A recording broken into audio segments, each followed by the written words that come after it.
elders don't just exist in the future. The elders don't just exist. So y'all, I want you to lean into that joy that Pep was talking about. I want you to smile big. I want you to hug hard. I want you to laugh loud. I want you to dance wild. Throw some ass when the DJ gets started.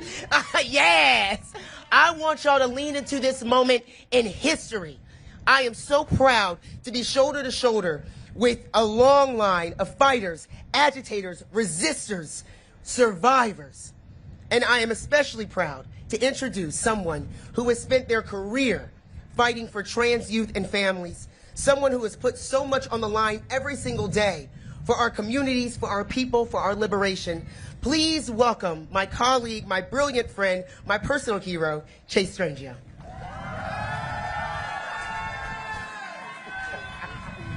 Love you. Okay, hey everyone. We're gonna pray for me reading this off of my little tiny phone with my 42-year-old eyes, but I believe in this. We are making the impossible happen. So thank you all for being here today. I want to can we have a shout out for the organizers of today who are here all night in the rain? Thank you. Yes, and all the volunteers, yeah. And all you all for sitting out in the sun with not enough parasols. You got this. So thank you for joining us in this urgent and collective fight for our freedom and our future. Trans people, as you all know, in the United States are facing an unrelenting and escalating effort to push us out of public life entirely. And that effort is inextricable from larger attacks on democracy here in the United States and around the world. We are facing a perilous present and an uncertain future. So let's be real. Now is not a time for complacency. It is a time to be bold, defiant, and creative. It is a time, as AJ said, to look to our past, to chart a course of resistance for our future. And so because today is May 17th, I have been thinking a lot about other historic May 17ths. And I believe today, too, is going to be one of the historic ones, and what they tell us about our past and future. On May 17, 1954, the Supreme Court overturned one of its most unforgivable decisions, Plessy versus Ferguson, in Brown versus Board of Education. That's right. Holding that separate can never be equal, and that racially segregated schools violated the Equal Protection Clause of the 14th Amendment. After centuries of chattel slavery, Jim Crow, and legally mandated discrimination, the court finally intervened to try to limit the ways that the government could target Black people for discrimination. That win was the product of centuries of organizing, mobilizing, surviving, dreaming, and fighting.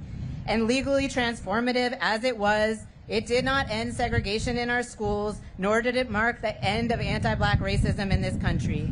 These are forever fights we are waging for justice, and all of these fights are inextricably linked. 50 years after Brown, on May 17, 2004, same-sex couples began marrying in Massachusetts after a landmark state judicial court ruling that held that the exclusion of same-sex couples from marriage violated the state's constitution. Like Brown, that's right, all right, let's, we can do a little cheering for same-sex marriage, but we're going to move beyond it. And like Brown, the Mass Court decision in Goodrich versus Department of Public Health transformed the legal and cultural landscape that we were living in. Entrenched ideas gave way to new ones. Realities that once seemed impossible started to take hold. We are 71 years post-Brown and 21 years post-Goodrich. This year is the 10th anniversary of the Supreme Court's decision in Obergefell v. Hodges, making marriage equality the law of the land. But on this May 17th, 2025, we are facing new efforts to drastically limit the promise of equal protection. Earlier this week, the Supreme Court considered the power of the judiciary to block Trump's attempt to ban birthright citizenship, a central and explicit promise of the 14th Amendment. We have a president who is openly attacking the plain language of even the most basic guarantees of our Constitution. In December, in United States v. Scrimetti, the Trump administration and Tennessee we're using attacks on trans people's medical care to narrow all of our legal protections and freedoms. These cases are a reminder that our freedom is tied up in yours, is tied up in the next generation of birthright citizens, and is tied up in the fate of the men who were disappeared to CICOT and El Salvador. Today, immigrants and trans people are being used to erode fundamental guarantees that so many people lived and died for. We are cast as monsters, contagions, invaders, and threats. And too many people who should be allies in our fight are turning against us out of fear or as part of their own bid for power. These are scary and painful times. It is impossible to deny that. But look at us here today. Look at these quilts. Look at us coming together. We are dreaming up a more powerful and beautiful future and present. And I am filled with hope and buoyed by our shared commitment to liberation, not just for trans people, but for everyone. So let's make a promise to those that came before us that we are going to fight for and build a future that is better for those that come after us. Whatever happens in these buildings, Congress, the White House, the Supreme Court, remember that we have the power to keep fighting. Each and every trans person looked at a predetermined course for our lives and said, no, that is not for me. And we fought for our truth in the face of resistance and violence and terror because we knew and we know now that there is nothing more beautiful or powerful than being exactly who we are. So thank you. Thank you for being here today, for being insistent on being yourself, for fighting for our collective freedom, and for showing up every single day because no matter what happens, we are going to win. Thank you. Thank you, Chase. And now please welcome to the stage actor, activist, model, and absolute luminary, the star of the revolutionary hit show Pose, India Moore!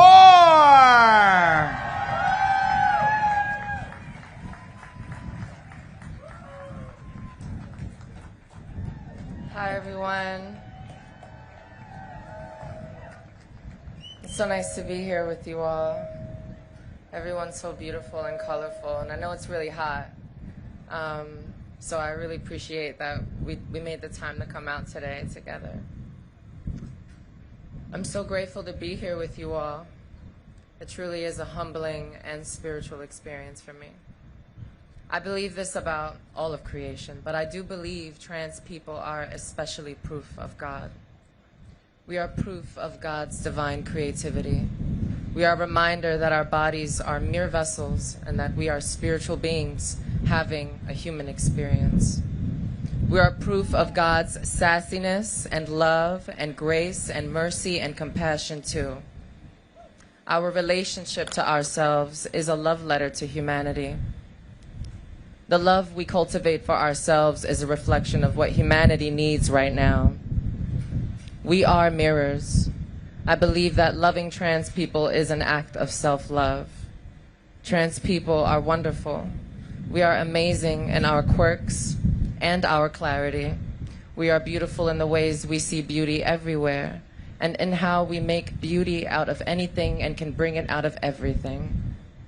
With all the pressure we are under for being treated like we are wrong, it becomes really important for us to discover and become what it truly means to be upright, to be correct and proper and buttoned up.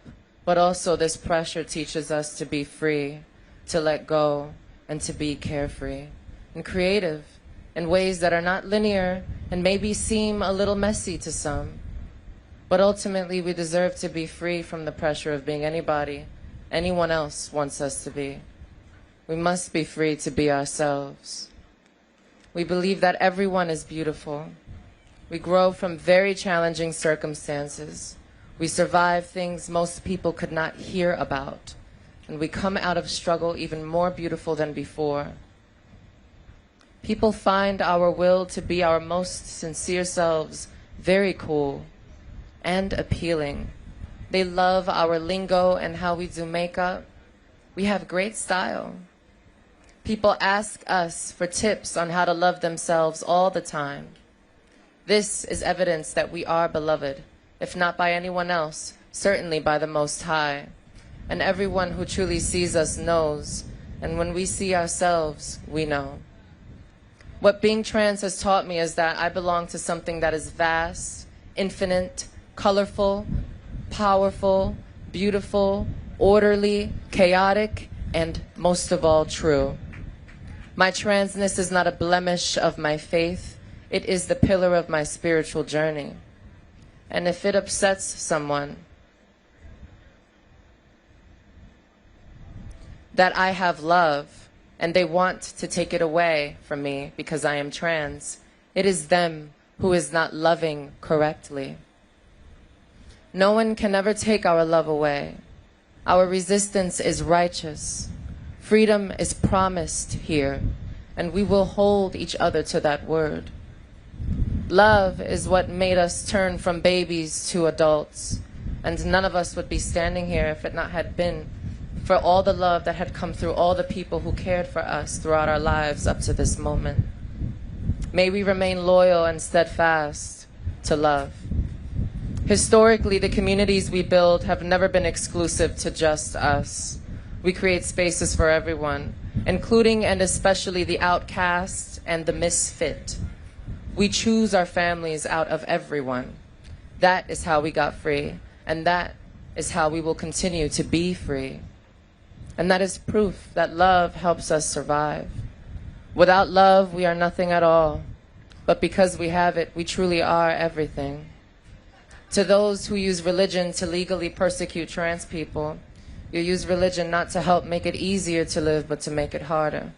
What shame is upon them? Oppressing other people is not religious freedom, no matter what faith it is. Trans and queer people are not the reason why people are homeless, ill, or hungry. We are not the reason why women experience violence from men. We don't separate families, we build them. And we are not sending bombs to families either. You can love trans people and protect children. You can love trans people and protect women. You can love trans people and be upset about the violence in the communities that we come from. You can love trans people and feed others who are hungry. Our transness and our queerness may not be a choice, but punishing us because we exist is a choice. And it is one that no one is compelled to make. We cannot be more angry that people are trans than we are angry that people are hungry and being bombed with money that should be going to free housing and health care. There are too many people suffering from the real life consequences of systemic abuse and neglect for anyone's issue to be which restroom trans people use or which gender we play sports with. Religion is not a justification for abusing people, because you can certainly love trans people and please God at the same time. We are a test for those who claim to believe in love, yes, but we are not a threat. Their hatred for us is not our prison, it is theirs. May they use their religion to feed the hungry and enrich the poor, and make free health care and housing, and give asylum to those fleeing danger, and love everybody just like Jesus taught, for real, for real. We are free because we love. We stand by those who stand by others because we know that if our humanity is under attack, no one's humanity is safe. The resilience our freedom demands comes from love and from telling the truth, speaking it to power even when it is inconvenient or difficult, and with the faith that our beloved truth is powerful enough. NYU just rescinded Logan Roso's hard-earned diploma because he expressed his very reasonable concern about the normalization of genocide in Palestine. They will try to punish us for caring about each other and highlighting their hypocrisy and their lack of integrity as it pertains to the care of humanity. But no matter what they do, loving ourselves and each other is far more rewarding than they care to imagine, because they operate from hostility, hatred, and lying. The will to stand up for the truth is not something you learn in school.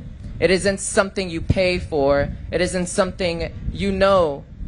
it isn't something you paid for. It is something that you know. It's a choice you make. You either fight for it or you don't. Logan, our black trans brother, he fought for the truth, and he delivered it delicately, deliberately, and diligently and gracefully, might I say, to abuse of power. Do we stand by him in the name of truth?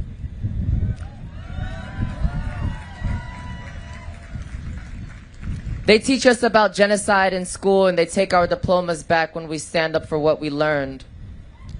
They give us access to health care and hormones, and they take it back when it helps us heal.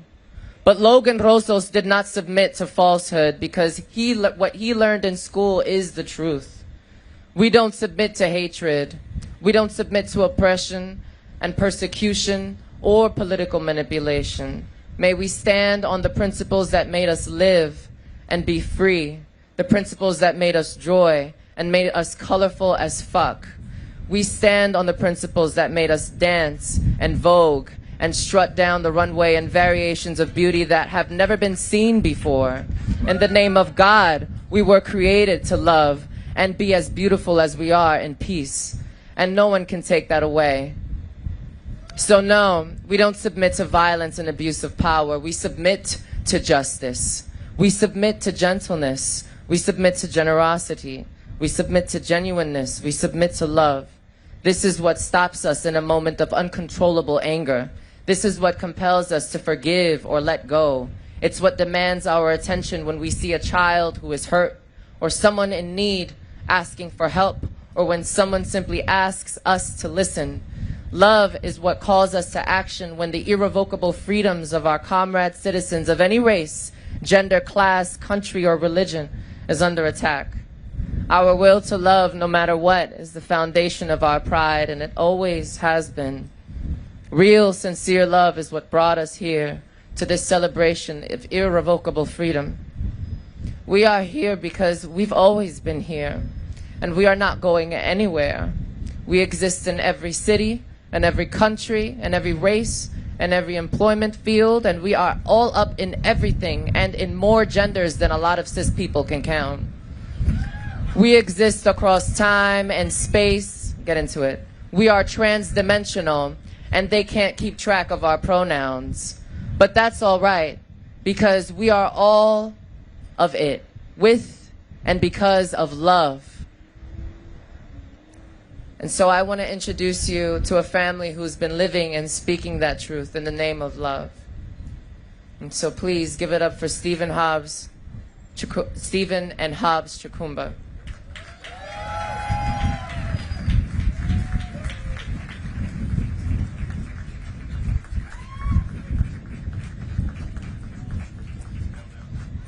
I know, I see them. I wanted to give you a hug first. Thank you.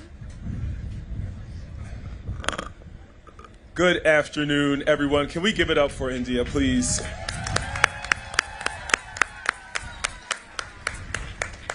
My name is Stephen Chukumba. My pronouns are he, him, and his. I am an ally, a black man, an activist, and the father of Hobbes Chukumba. I am so grateful to be here with all of you. I'm grateful to be here with my son. I'm grateful to be here together in community with all of you, families, advocates, and freedom fighters. Being here with you means everything to me. Let me tell you a little bit about my journey, about our journey. The year after Hobbes' mother passed away, when our family was already navigating some pretty difficult times of grief and change, Hobbes came to me and he shared his identity with me. He shared that he was a transgender boy. And I remember sitting across from him, looking him in his eyes, and thinking and feeling one thing: love. There was no fear, no hesitation, just clarity. My job was, and will always be, to protect, affirm, and love my child.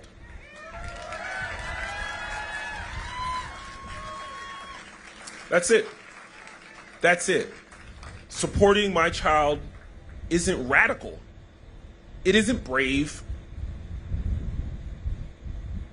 It's what love is supposed to be. Unconditional. But in this country, right now, doing what's right as a parent can make you a target. Families like mine are being attacked.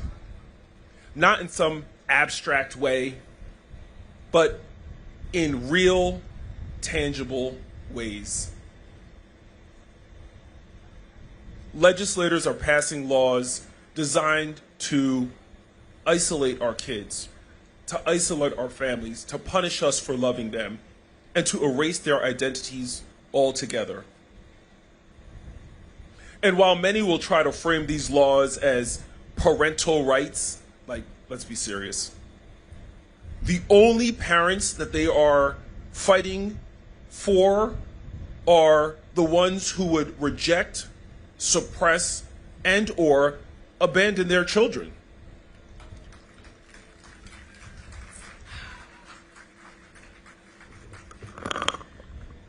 Sorry, he's a lot taller than me. Hello, everyone. My name is Hobbes Chukumba. I use he, him pronouns, and I'm very proud to be here today. I'm proud to be given the chance to stand in front of all of you and speak my truth. I'm proud to be trans. I'm proud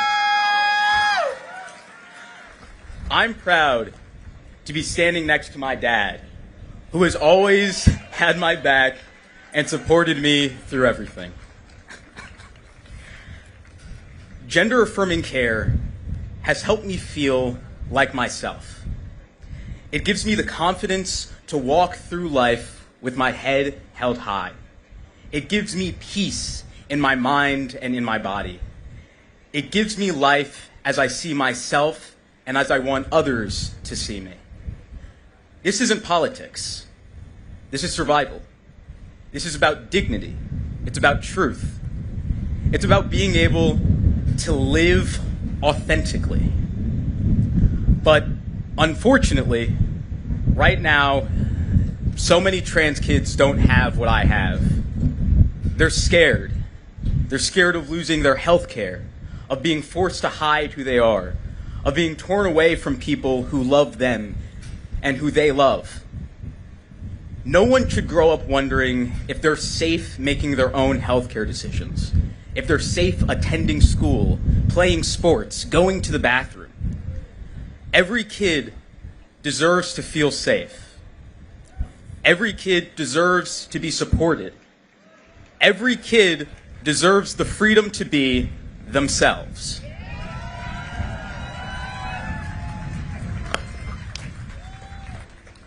All right, he is a little shorter than I am, so. These threats to families like mine are not theoretical. I will never forget the day I got a call from my very good friends, Lisette and Jose Trujillo. They told me that they were leaving the United States, leaving the life they had built, the home they had bought, their business, their families, because they did not feel safe raising their son Daniel in the United States anymore. This isn't an abstract fear. I need everyone to really appreciate what I'm saying. The idea that someone could knock on your door and rip your family apart, it brought everything into focus. ICE agents had dragged families out of their homes just down the block from where the Trujillos lived. This is the reality we're living in. These anti-trans laws are not just policy, they're threats. They're making families like mine, like the Trujillos, like so many families that I know, live in fear. They're forcing people to make impossible choices. We should be protecting families, uplifting them, celebrating the love that holds them together.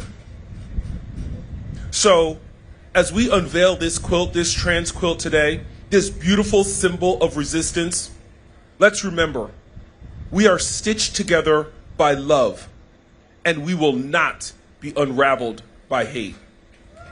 Thank you. Hi, everyone. It's incredible to be here virtually to witness the unveiling of the Freedom to Be panels displayed on the National Mall.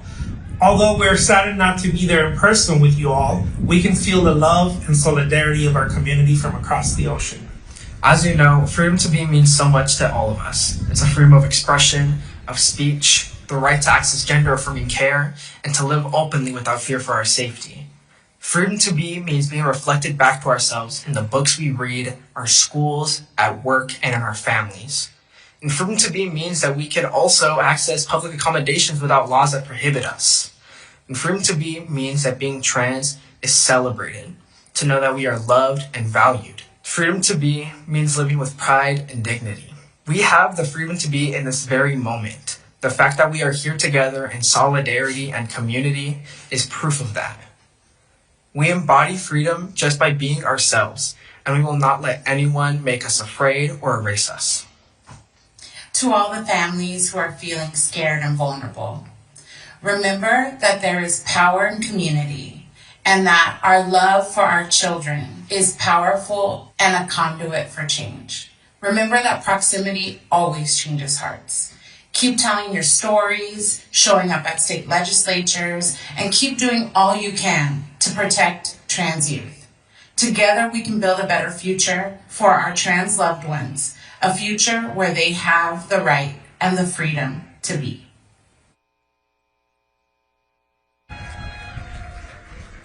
How y'all doing? Yes, give it up for that amazing, amazing family.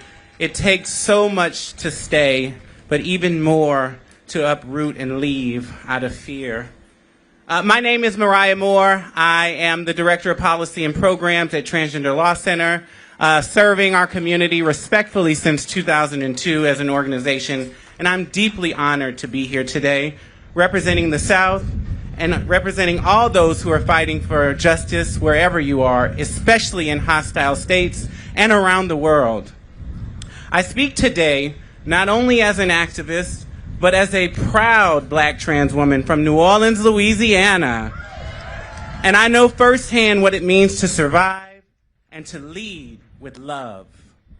When I think of freedom to be, I imagine a world where we are no longer forced to explain our existence, where our brilliance is celebrated, not criminalized, where our care, our joy, and our truth are not acts of resistance, but simply life. I imagine children growing up free from boxes, free from binaries, and free from fear. I imagine us whole. And I know that world is possible because we're here together and we're building it. Thank you. Trans people, Black trans women, have always led. Even when no one said our names, we were at the front lines fighting, organizing and creating, not because it was easy and not because we were invited, but because we knew that deep in our bones that no one was coming to save us but us. And that legacy is one of care, because care is and will always be our legacy. Thank you. At Transgender Law Center, our program, Black Trans Circles, is just one example of how we are reclaiming healing and leadership. We know that organizing without healing is unsustainable, and we are creating spaces where Black trans women can not only survive, but breathe, rest, grieve, and dream. Because we deserve that, because we are worthy. I just want to add, Raquel Willis created that program. Thank you. We've always been here. Trans people, especially Black trans people, have always been here, a part of this country and this world story. Even when we didn't have the words, we existed.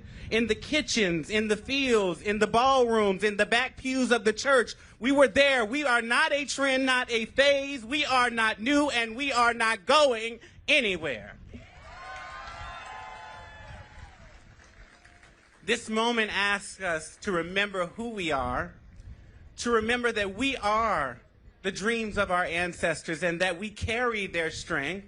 And every time we choose to show up, to speak out, to build community, we are saying we are still here. Every time we choose to engage in discourse with external factors and amongst each other, we're saying that we care because we are still here. And that is powerful, it is necessary, and that means that we are leaders. For those of us who stay and fight in places where leaving isn't an option, we dig deep. In Louisiana, we organize and we build block by block. We show up for each other when systems don't. We cook for each other, and until you've had a pot of red beans cooked by me, I don't think you've had some yet. But we celebrate each other, no matter how small our wins. We build joy in the cracks of a system that wants to break us, and that is what resilience really looks like. A lot of people like to talk about oppression and how it's worked and how genocide is worked. But while these systems may be at work, they will not work, and they are not working because as long as we are here, that is proof and evident that they will never work. And so I say this to every trans person fighting to be free: you are not alone. To those who choose to be visible, who choose to be seen, to those who choose to be unseen, to those we know, to those we may never meet, we are here for you. You are powerful, you are loved, and you are already enough. We are not just demanding freedom. We are living, breathing, walking proof that a better world is not only possible, it's already in motion. Thank you so much for having me, ACLU, and I'm so honored to represent Transgender Law Center. I'm going to go ahead and introduce an amazing artist, artivist, and activist, my sister, the icon, Shia Diamond. When I say freedom, you say freedom to be. Freedom. Freedom. Freedom. Freedom. Freedom.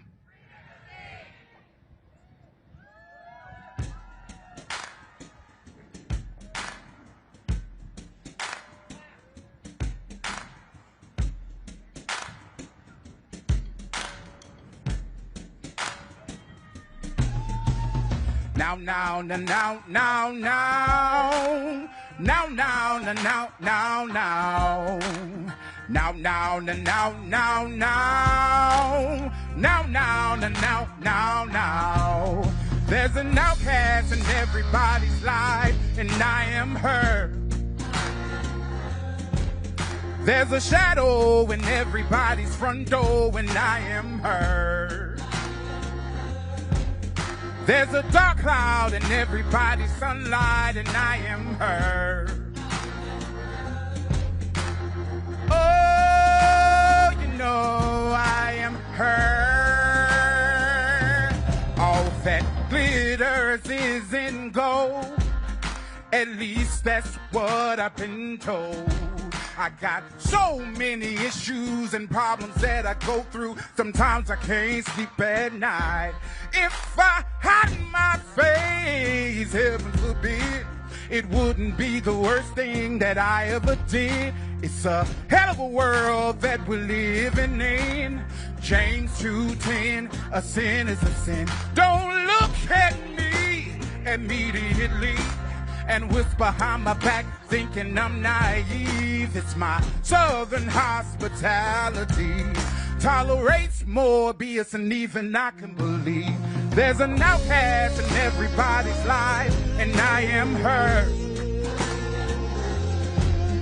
There's a dark cloud in everybody's sunlight, and I am her.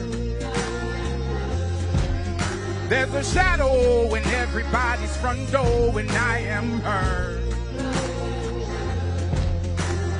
Oh, you know I am her. Your ignorance leaves a hell of a stench. The aroma lingers on, generations have known. Ain't it ironic, the smarter we get, the less we understand about the simplest shit. I am shame, she is me. We get down with our bad selves figuratively. Don't care too much what other people say. I get along swell by my goddamn self. Never ask for no one's philosophy. It's obvious I'm proud of me. Yeah, yeah. There's an outcast in everybody's life, and I am her. There's a shadow in everybody's front door, and I am her. There's a dark cloud in everybody's sunlight, and I am her. Oh, you know I am her. Now, now, now, now, now, now. Now, now, now, now, now, now. Now, now, now, now, now, now. Now, now, now, now, now, now. Thank you.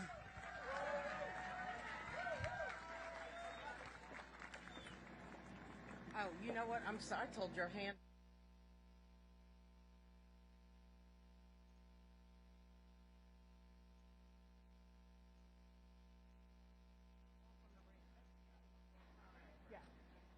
Let's hear it one more time for Shia Diamond. Shia, I'd love if you, I don't know if you would like to do this, but I would love for you to go up to the stage and address the crowd. Is that all right, y'all, if we break the program for her to address y'all for just a second? Let's welcome her back to the stage. Thank you, thank you. It's such an honor to have this stage right now, to be able to speak when right now we feel unheard and unseen. So hello, beautiful people. I said hello, beautiful people. I stand before you as a beautiful, proud black trans woman, a singer, a survivor, a truth teller, but most of all, a woman who finally got the chance to live in her truth, fully, freely, and unapologetically, because of gender-affirming care. You see, gender-affirming care isn't just about medicine. It's about mirrors. Finally seeing yourself reflected in the way you feel inside. It's about freedom, the kind that lets you walk into a room without hiding behind a mask. It's about healing, not just from the trauma of being misunderstood, but from the constant ache of being unseen. Before I had access to gender-affirming care, I lived in a world that constantly told me I was wrong for simply existing. I was told my voice was too loud, my dreams were too big, and my identity was too much. But when I was finally given the tools to align with my body and my spirit, I found peace. I found confidence. I found power. Gender-affirming care saved my life. It gave me the strength to sing louder, love harder, and to fight with more fire than ever before. You better say that. It didn't just change how the world sees me. It changed how I see me. To every young trans person out there listening, you deserve joy. You deserve support. You deserve peace of mind. You deserve a future where your identity is not debated but celebrated. Where your existence is not a political issue, but a personal journey that only you can travel. We are not statistics. We are not punchlines. We are not your property. We are beauty. We are brilliance. We are bold, unapologetic, and free to be that and more. Gender-affirming care gave me back my reflection. And honey, what a gorgeous reflection it is.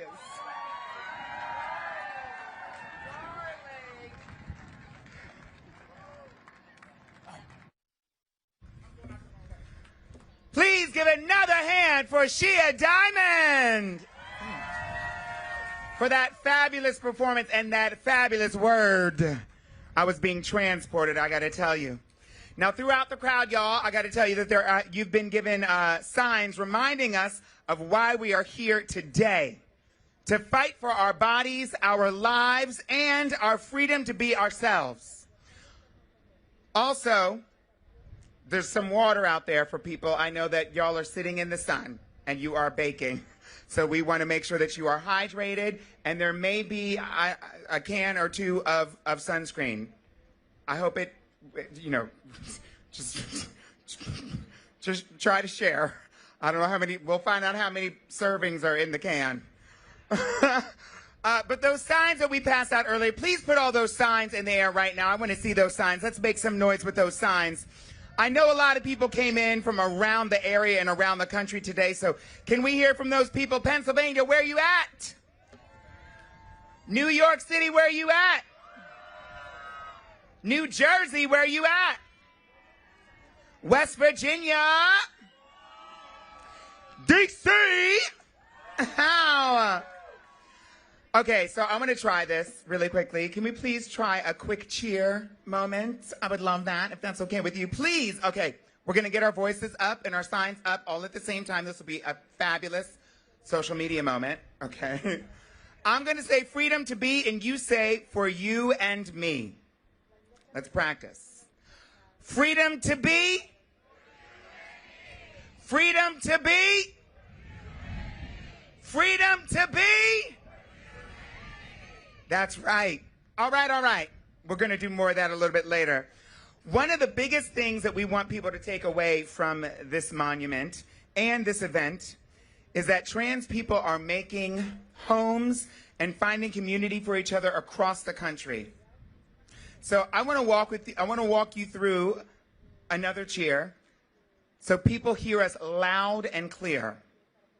When I say no erasure, no despair, you say trans people are everywhere. No erasure, no despair. Okay, we try it again. No erasure, no despair. Trans people are everywhere. Damn it, I can't even say it. I'm gonna get it. No erasure, no despair. No erasure, no despair. No erasure, no despair.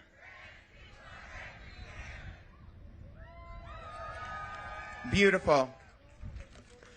Before we keep this show moving, we wanted today to be all about joy and celebration and strength of our community, but it's also a day of action. Now, behind me on stage and on signs posted around the event today, you'll find a QR code that'll take you to a page to sign up to help us defend trans freedom from the threats that surround it today. You'll also see that if you text freedom to 82623, you can stay in the loop on everything happening with the U.S. versus Quimmy, ACLU, and ACLU's fight for transgender justice. That's freedom, text it to 82623. And as a reminder, we are here today because of the Supreme Court's considering a challenge brought by the ACLU on behalf of 3 fabulous young trans people against a law banning the healthcare that they need. Families, advocates, and medical experts from around the country filed briefs in support of these 3 teenagers, and one of those is our next speaker. Please welcome, from the hit Showtime series Yellow Jackets, actress and writer and fierce icon in the making, Nicole Maines.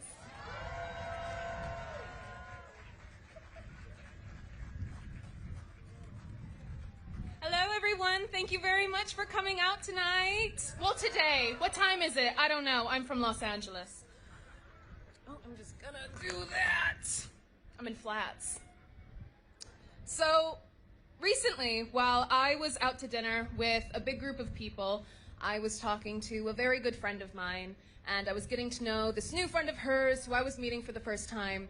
And eventually, at one point in the evening, my being trans came up. and she let out that big gasp that she gives. And she looked at me with that familiar combination of fascination and awe and disbelief. And then with complete earnest said, I am going to give you the biggest compliment I can. You know what's coming. I would never have thought you were trans. I know. No, I know. It's a shame. She had really pretty front teeth. Hey. I'm kidding, of course. I'm kidding. I'm very used to these kinds of qualified compliments. I know what she thought she meant, and I know that she was just trying to tell me that I look good, despite my transness. Hey now. So, because I am trying to display less patterns of biological male violence, I simply replied that yes, gender-affirming care works. And then I proceeded to explain to the table why it was so imperative for me as a minor to have had access to the hormone blockers that allowed me to forego male puberty and mature into the lovely young woman that they were so surprised by. Of course, the topic of conversation was quickly changed because, as it turns out, nobody wants a TED Talk for their birthday. It's difficult, right? You know, I don't want to bring down the vibe. I don't want to ruin anyone's night or be the one that reminds us all of the train tracks that we're all collectively tied to. But if I don't talk about it, and I don't address it when and where, okay, no, do your thing. No, go save somebody. Put out the fire. But if I don't talk about it, and I don't address it when and where it comes up, it never gets addressed. And then she goes on and she says that comment to somebody else. No, it wasn't her fault. She didn't have anything against trans people, and she and I and our mutual friend continued to go on and have a lovely evening together, because turns out she also liked the weed. But her problem was just that she was raised in the same world we all were.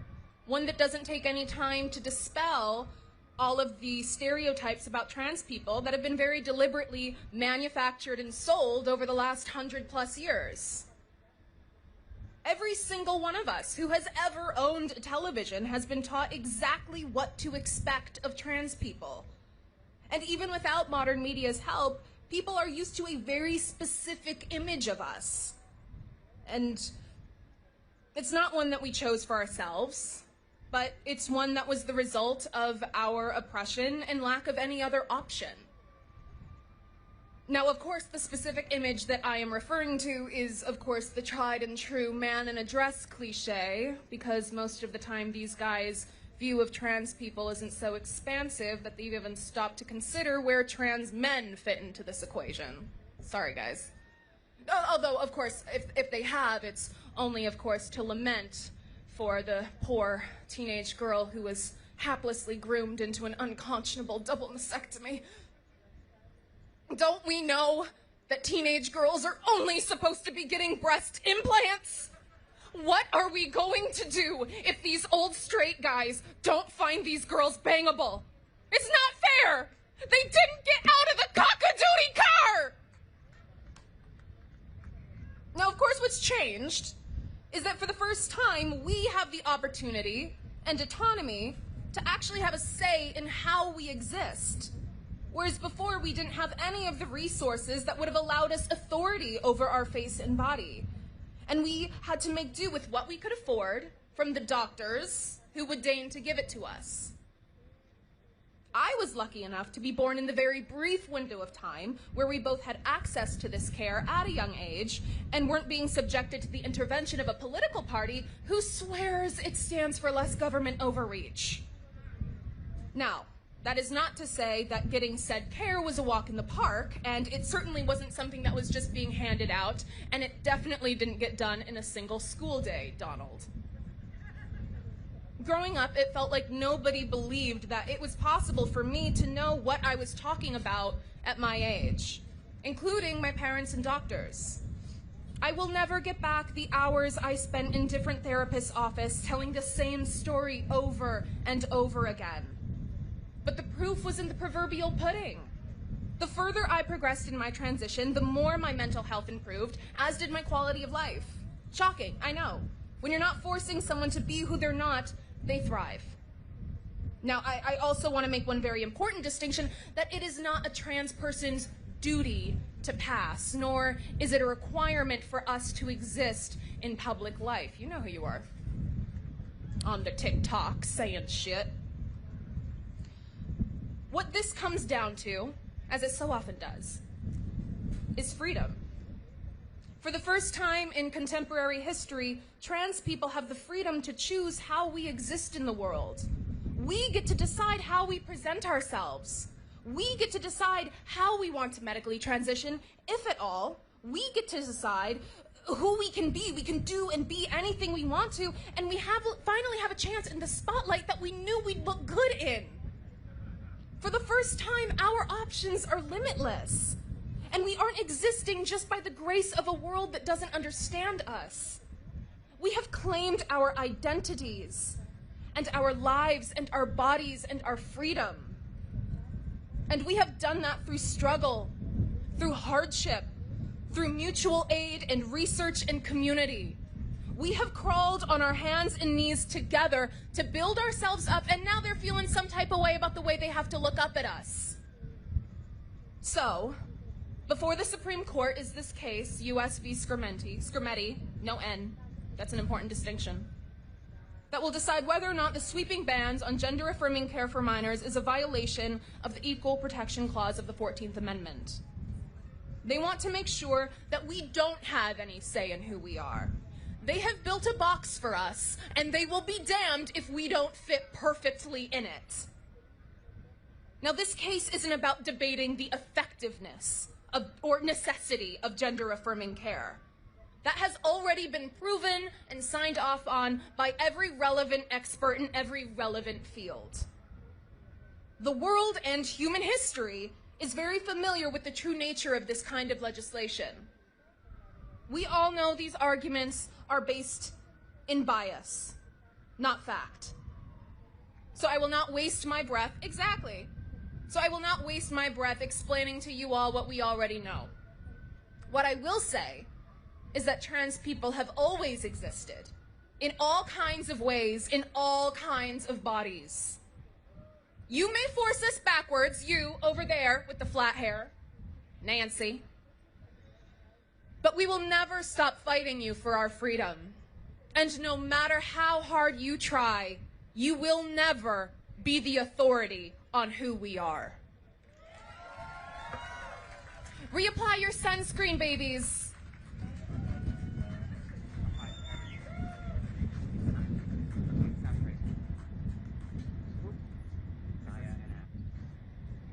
Okay, y'all. Coming up to the stage is a very special moment. Not sure if you heard this, but the ACLU recently took Trump to court over the U.S.'s terrible passport policy that you've probably seen online. In the case Orur v. Trump, the judge ruled in favor of our two plaintiffs, Ash and Zaya. And right now, coming to the stage, well, first of all, you should know that they're going to continue that fight. ACLU is going to continue the fight to make sure that everyone, all trans people who need access to passports, will have the proper access, the proper gender markers, and a passport that they are deserving of with dignity. That fight continues. Right now, one of the plaintiffs in that case, Zaya Persian. Please welcome her to the stage.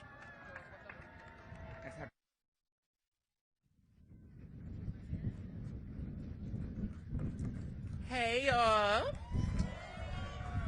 My name is Zaya Persian, and I'm standing in front of you today because I believe we should all have the freedom to be ourselves. It seems like a simple sentiment, right? Well, apparently not. For far too long, we have been harmed by our society's constant need to single out certain groups and vilify them. I believe that once we let go of the divisiveness and the ignorance regarding trans people and other minority groups, it will play a key role in human advancement and unity as a whole. We are better together. Our differences make us beautiful, and I can't wait for that to finally be realized.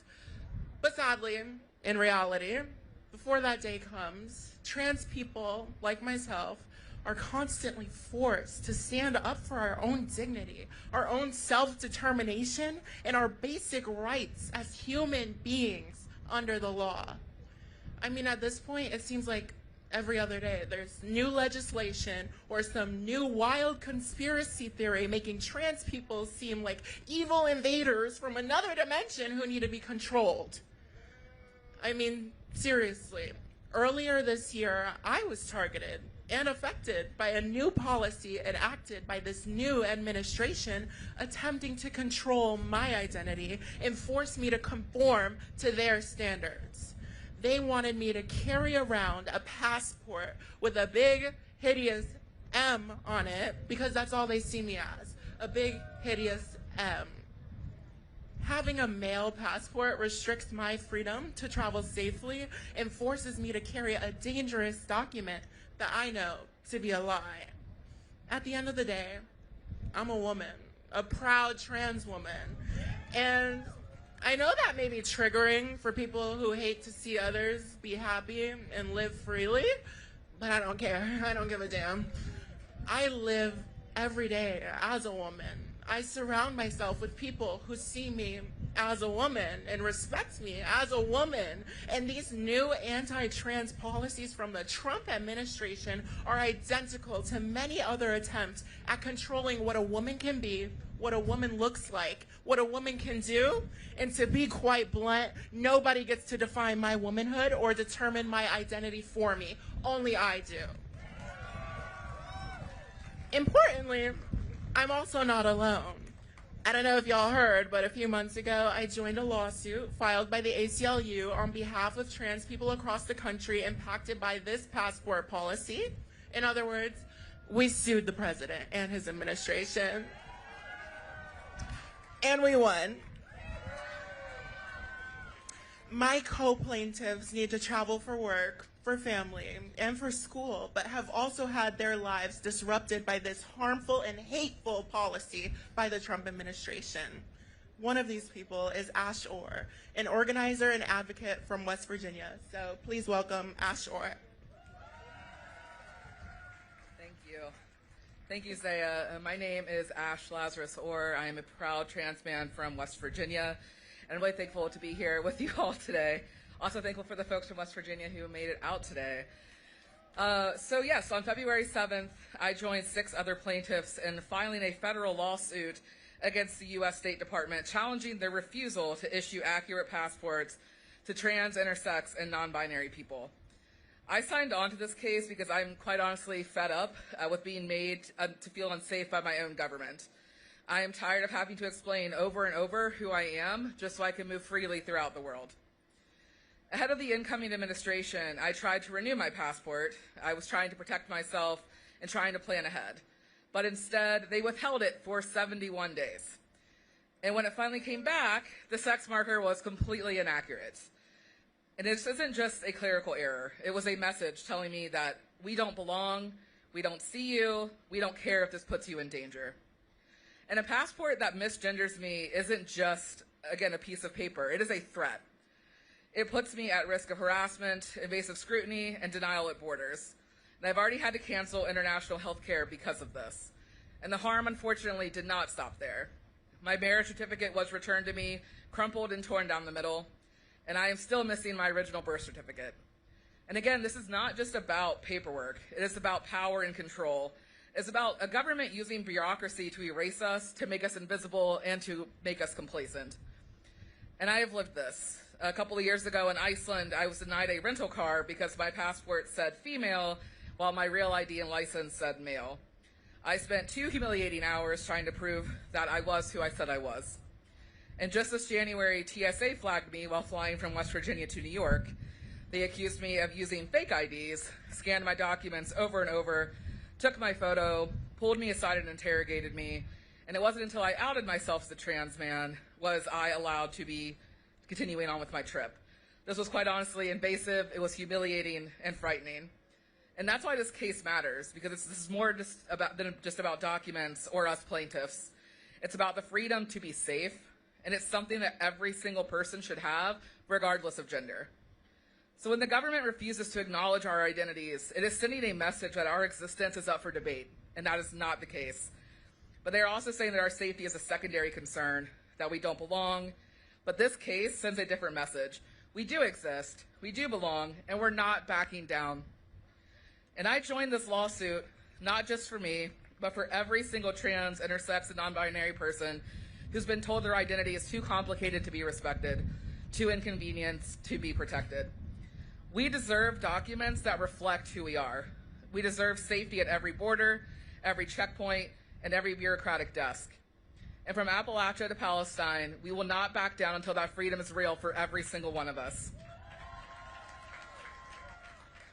And I am incredibly proud to be standing in this moment, in this fight, with Zaya and our other plaintiffs and all of you. Thank you so much. Thank you, Ash. Both Ash and I know that this is way more than just a tiny letter on a passport. This is part of a broad, calculated, and targeted effort by the Trump administration to push trans people out of public life completely. They want to ban our health.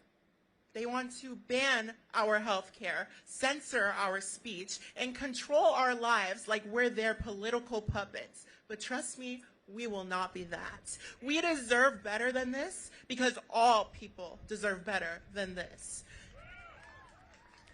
And that's why we all have a responsibility not just to defend each other's freedoms, but to celebrate it. The installation behind me on the National Mall is a testament to the love and creativity and beauty that is possible whenever we join this fight together, especially when powerful oligarchs try to divide us because of who we are or who we love. We have to lift each other up by holding each other close. Our power is in each other. And we're not backing down, baby. Not today, not tomorrow, not ever. We're not going anywhere. We're not just surviving. We're not just fighting. We're thriving. We're dreaming. We're building a future where trans people are not just accepted, but celebrated. Regardless of who we are, what we look like, or where we're from, we all deserve the freedom to be ourselves. Thank you all. Now, let's keep things moving by bringing up one of Time's Women of the Year for 2025 and one of Time's 100 Most Influential People, co-founder of the Gender Liberation Movement, Raquel Willis.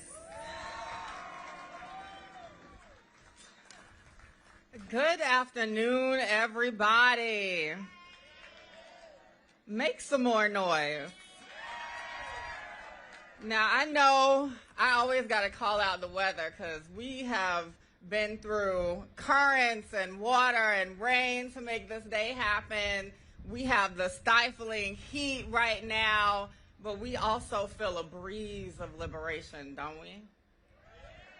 Okay, somebody looking out for us. Some transcestors looking down on us right now. So I also want to say what a beautiful day it is to be trans, to be non-binary, to be intersex. And it is a beautiful day to be on the side of gender liberation and bodily autonomy for all. So I want to talk to trans and non-binary youth real quick and our intersex youth. I'm sorry that we are still fighting for your liberation. But you should know that you are not alone, that we come in multitudes, that no one is going to come after your right to be yourself and define yourself on our watch. So we are in a moment of many battles. Passports are being denied. Our migrant family is being detained. Our sex workers are being criminalized. Black and brown people, especially if we are trans or non-binary or intersex, continue to be policed, incarcerated, or worse. And today, we are here because the Supreme Court is considering whether trans youth deserve the right to be who they are and access health care. Can we say shame? Shame that we even have to fight for this right. So let me be clear. This case isn't just about trans youth. It's about all of us. It's about whether any of us can make decisions about our own bodies and whether those rights are treated as fundamental and not conditional.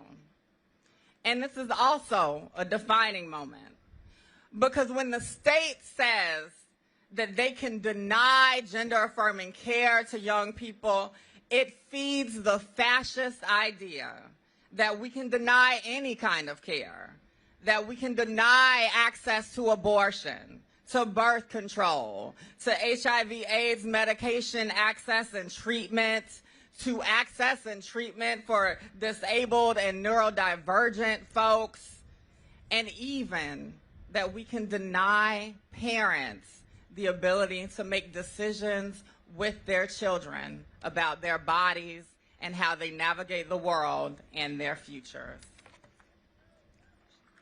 So these same politicians trying to ban puberty blockers are also trying to ban abortion. They want to surveil all of us. They want to surveil pregnant people. They want to criminalize affirming parents and punish anyone who resists their control. But we're going to resist, right? We're going to be defiant, radically defiant, in the face of all of this push for power. Because this is about power. It's not about protection, as they claim. And that's why we have to continue to draw a bold line that the fight for gender-affirming care is the fight for bodily autonomy for all, full stop. So we're here today because we have this beautiful, glorious Freedom to Be quilt. And it's stitched together with the vibrant and prismatic vision of all of our communities. It echoes the radical act of love that was the AIDS Memorial Quilt, reminding us that we have always been fucking defiant, and that we have survived many eras where the government has not been on our side, right? So let this quilt serve as a testament that hate and ignorance is no match for queer creativity, connection, and people power. And let us also remind those Supreme Court justices that we will not compromise on care. We don't want the state making decisions about our body. We want the state to expand care to those who can't access it. And we want trans, non-binary, and intersex youth to define themselves, not be defined by the small vision of these bigots. We want affirming parents and physicians to be supported, not punished. And we want an end to the capitalistic gatekeeping of healthcare and a canceling of all medical debt. Yeah, we actually want more. We don't just want what we have right now. We want more. We deserve more. Because living should not be unaffordable. And our lives should not come with a price tag. And yes, we also want universal health care. We want the care that our ancestors never had but always deserved. So no matter what they legislate, restrict, or erase, they are not going to get rid of us. And our vision of liberation, our vision of liberation, it is far more powerful than their vision of violence and their vision of restriction. We are fighting for a future where all bodies are understood as sacred, where all people are understood as free to define and care for ourselves and each other. So let me remind all of you that there's a bigger fight that is swirling all around us. Youth all over the world are being failed. And we have an opportunity every day to turn this world right side up. From the U.S.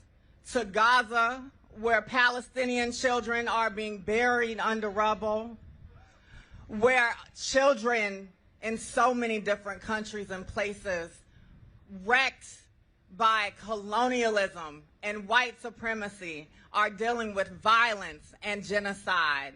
We have to end it all. We have to stop failing our youth. And a wise man once said, injustice anywhere is injustice everywhere. So if you've been silent up until today around violence and erasure and genocide, you can make another decision. You have that opportunity. Many of the trans youth and non-binary youth and intersex youth that we are gathered here for today are already organizing and already leading. From climate justice to labor to abolition and demilitarization, and yes, on the front lines of pro-Palestinian defiance. This week I was heartened, just like my sibling India Moore, by Logan Rosas, a black trans queer student at NYU who used his platform to name the genocide of Palestinians and call us into solidarity. And let me just say, it is not a surprise to me that a queer black trans person said that on that stage. And he said that in the lineage of all of our ancestors who were fighting for a better world for those who have consistently had the least and had even that little bit stolen from them. So let's answer that call and continue to defend and protect their lives and their power, because I still believe in our power. And y'all know I love a call and response, so I'm going to ask you to do some labor with me again today. I want to give some love to one of my movement aunties, Miss Tabitha Gonzalez, for putting this on my heart just before I got up here. So repeat after me. Say, I am my own liberation. And look at a neighbor, because y'all got a lot of neighbors out here, and say, you are your own liberation.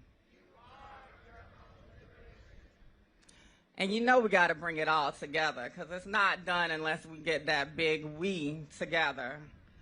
We are our own liberation. So we got to do it again louder. Y'all know how this goes. I am my own liberation. You are your own liberation. We are our own liberation. And let anyone who wants to continue to come after us and our care understand that we do believe in the liberation of trans youth and we do believe in gender liberation for all. Thank you. And with that, I'd like to introduce our next speaker, Jack Quimmy. Thank you.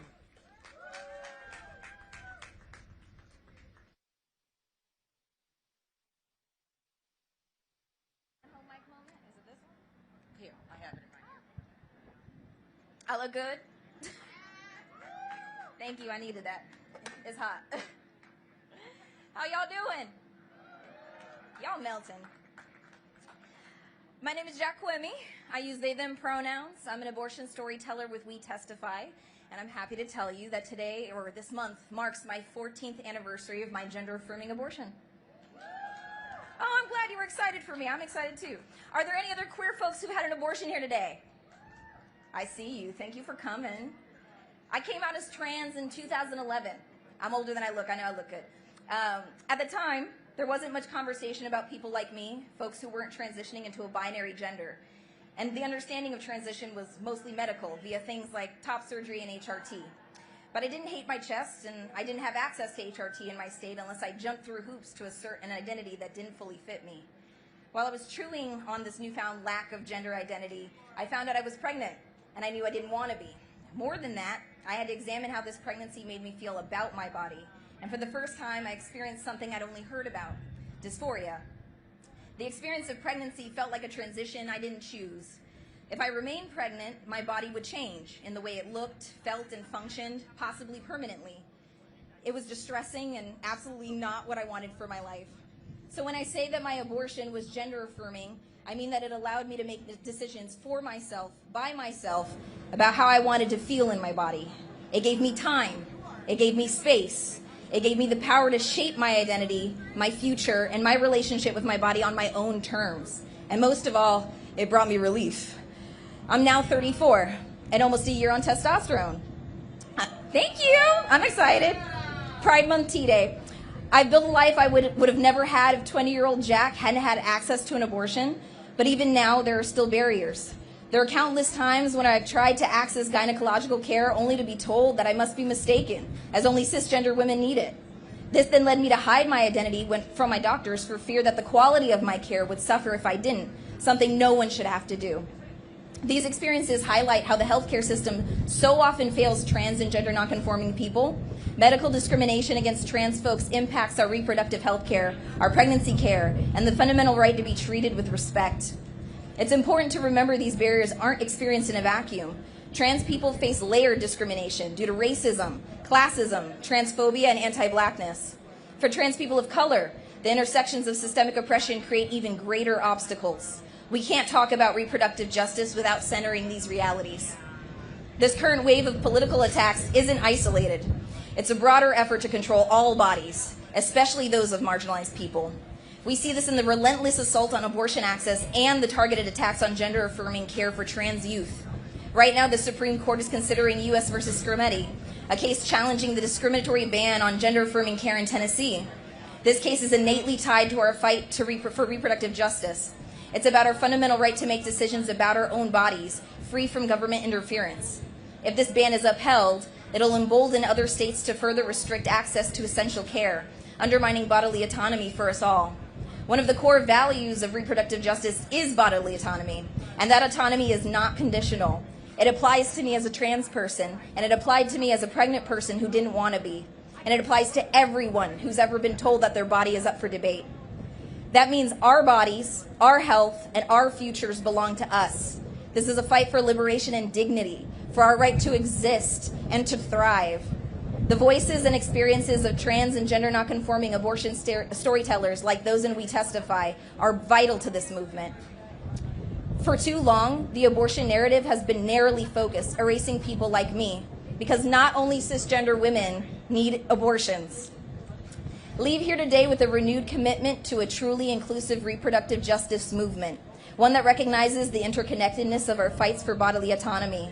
Trans people are not footnotes in the fight for reproductive freedom. We are not exceptions. We are not hypotheticals. We are standing right here beside you, or in my case, sitting in front of you. This isn't just about the freedom to choose.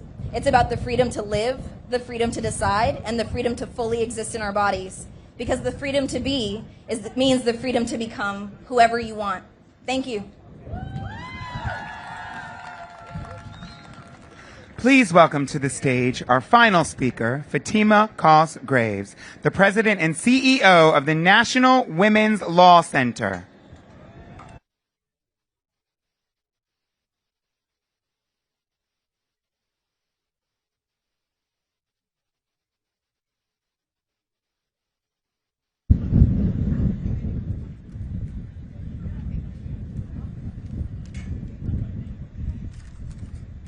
I am the final speaker.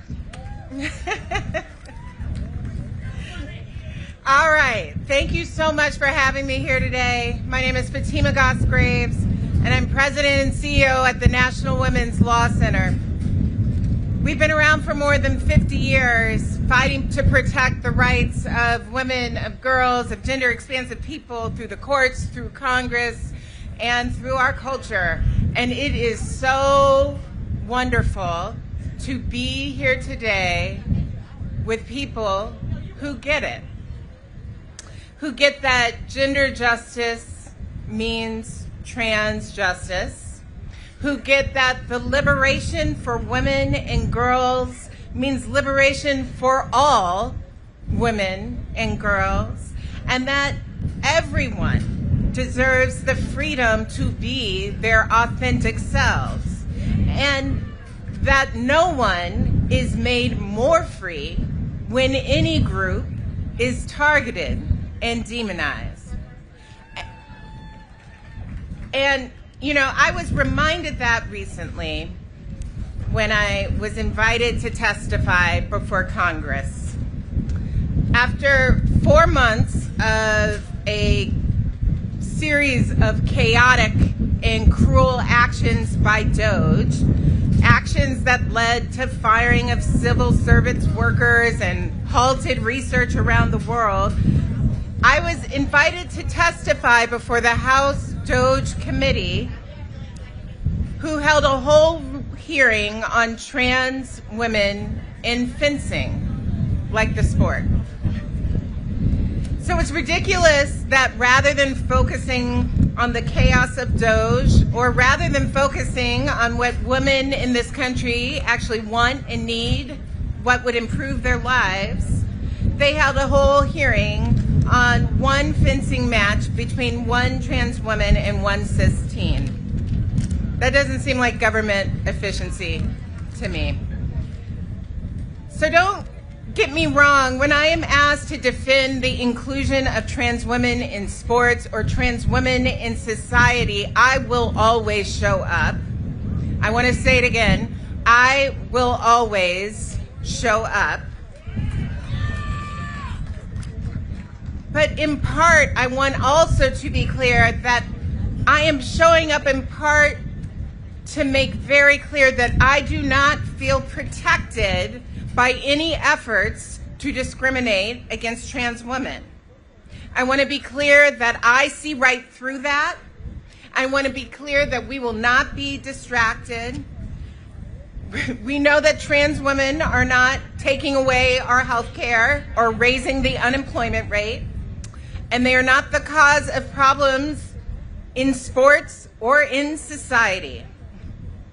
So the National Women's Law Center will always show up, whether it's in Congress, whether it is at the Supreme Court to protect trans health care, or in our culture to say loud and clear that trans women are women. To say loud and clear that our rights and our fights are intertwined. That we cannot achieve liberation for some of us without achieving actual liberation for all of us. And I have to say that's what I find so beautiful about this monument.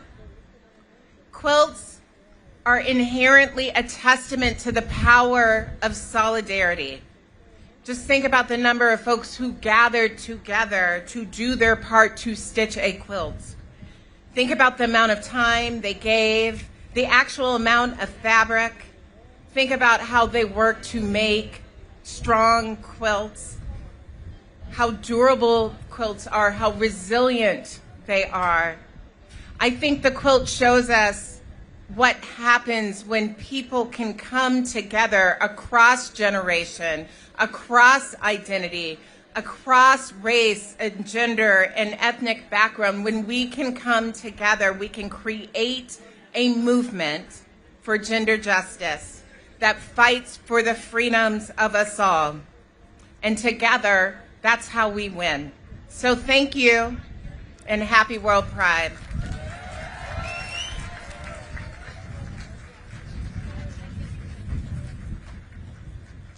Y'all, we made it. Most of us, y'all stuck it out. Give yourselves a round of applause. What an incredible day that we had together. Let's thank all of our speakers, our organizers, our families, our leaders in this critical moment, not just for the trans people, but for all of us in this country right now. Today was made possible by the ACLU, its national affiliate network, Gender Liberation Movement, but most importantly, it was made possible and could only be possible because of each of you. And I'm also grateful to be here. I'm grateful for the show of community. I'm grateful for the hard work put into the quilts. I'm grateful for the symbolism and that the comfort of the quilts provides. I'm grateful for the history and its inspiration and the legacy that it draws from the history of the AIDS quilt. I'm grateful for the invitation to learn about all of that history. I'm grateful for the opportunity to understand and learn about the many systems of oppression used to persecute, ostracize, and dehumanize our community. I'm grateful to learn about the very pervasive and insidious characteristics of American fascism, its effects, and who it targets. I'm grateful for the opportunity to learn about these things, and I'm also grateful to know that the key to these things and their protection lies in our ability to build solidarity with each other and with those communities, with those in and outside of our community. I'm grateful to be reminded that my ancestors and even my relatives understood the importance of building solidarity with the labor movement, a legacy that I want to carry on, not only by living in the example, but by capturing our stories, our lore, our very queer essence, to help create an archive that will last generations. Just like these stories, which are an expression of art, but ultimately a record of who we are, who we loved, and what we fought for. But most of all, I'm grateful for my evolution, the evolution in my ability to view pride as not just a moment of joyous celebration, but a moment of inevitable resistance that will benefit generations to come. And with these quilts, that moment starts right here, right now. Because ultimately, this is our country. The monument behind us is our testimony. Around us are the buildings holding our history and our achievements and our art and creativity. The grass that we're standing on belongs to all of us. And there are some in this country who want to draw lines around people who look different or speak different or come from another country or have a family that doesn't look like theirs and decide who gets to have rights, who gets to be heard, who gets to enjoy the freedom over their own body and their own identity. And because we are here today, and we are here today because we refuse to let them draw those lines around us. We refuse to let them decide that we are less deserving of safety and equality and dignity because of who we are or who we love. And, like every generation that has come before us, we can't say for sure that when we'll win, but we know for sure that we will win. We will reach the future that we all deserve. And we know that we'll never get there if we allow ourselves to be pushed into the shadows, onto the margins of this country. We know we have to speak up and be heard. Because we want the freedom to be who? You and me. Freedom to be who? Thank you so much for all of you for coming out here today and braving this very direct sunlight. Please spend some time with the quilts if you haven't already and the artwork behind me on stage. I hope that each of you will find a placard with information about who made the quilt and what inspired their design. Take photos, take videos, help us spread the word. Before you go today, please remember to text FREEDOM to 82623 and stay up to date on the U.S. versus Quimmy case with that the ACLU and all that the ACLU is doing to protect our rights and freedom. And there's free ice cream, courtesy of Ben & Jerry's, okay, and products from our friends at Lush. They're available at the tent behind me, at tent number 4 behind me on the north side of the quilt installation, close to the National Gallery. So stay cool, stay hydrated, check in on each other, and if you're spending more of today on the mall, if you are doing that, please, please, please know, we want you, and I'm a little bit, the heat's getting to me too, bitch, because we, and you and all, whatever, we need each other. That's the bottom line. We will keep us safe. We will defend our own freedom and each other's. And we will never let trans people across this country forget that they are not alone. Thank you so much. Happy World Pride. Make some noise for Peppermint! Make some noise for the ACLU! Thank you all so much for attending our program. Please have a safe and beautiful World Pride. Thank you. That's our show.